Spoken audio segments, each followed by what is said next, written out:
le cadre de l'atelier de renforcement des capacités des secrétaires généraux du département et des gestionnaires des ressources humaines et des structures.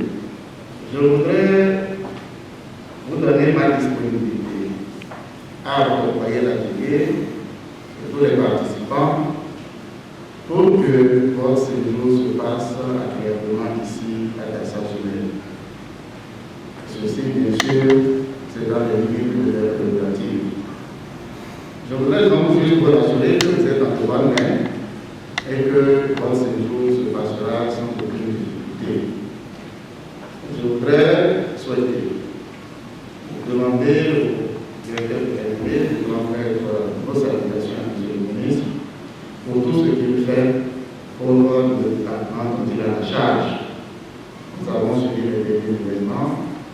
Nous avons compris qu'il s'est vraiment battu et ce qu'on nous a annoncé, quoi qu'en diminution, reste quand même sanitaire. Je voudrais que vous partez cette fois pour lui dire toute notre gratitude.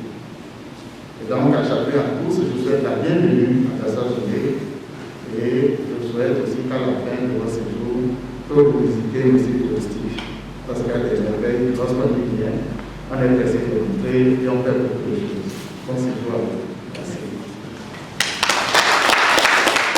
Cet atelier fait suite à un précédent que nous avons organisé récemment à l'endroit maintenant des acteurs de la gestion des ressources humaines au niveau maintenant de nos communes.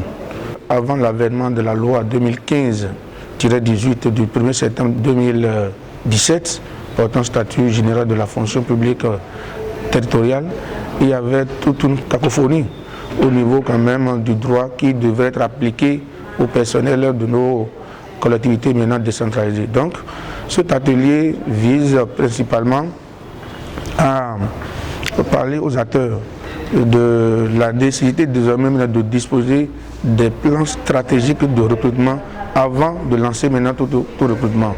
Avant l'adoption de cette loi, il n'y avait pas un ancrage juridique qui permettait maintenant de prévoir maintenant le recrutement.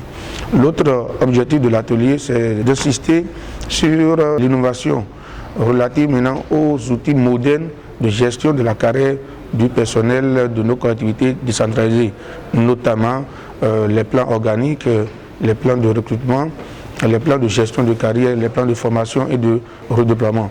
Donc l'atelier vise à informer les acteurs de toutes ces innovations contenues dans la loi 2015-18 du 1er septembre 2017 portant statut général de la fonction publique territoriale.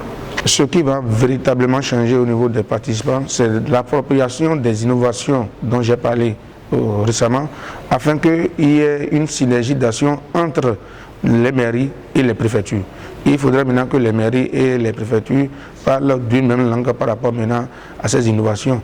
Et c'est pour cela maintenant que nous avons fait venir des acteurs que j'appelle maintenant des experts métiers de la fonction publique qui s'y connaissent, qui vont leur expliquer tous les fondements, tous les rouages maintenant, les spécificités maintenant de cette loi quant à la gestion du personnel des collectivités décentralisées.